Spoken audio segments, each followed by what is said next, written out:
তুই কি নিয়ে এসছিস রান্নাঘর থেকে? তুই সুজির প্যাকেট নিয়ে এসছিস কেন? সুজির প্যাকেটটা নিয়ে এসছিস কেন?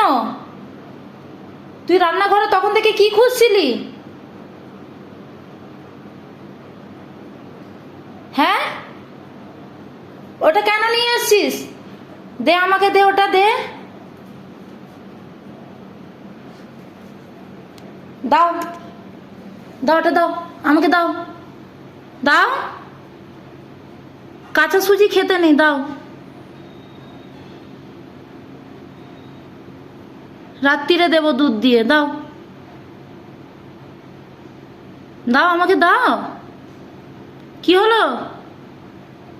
ভালো করে চাইছি তো, দিবি না? দে, দাও দাও দাও দাও, ছাড়ো।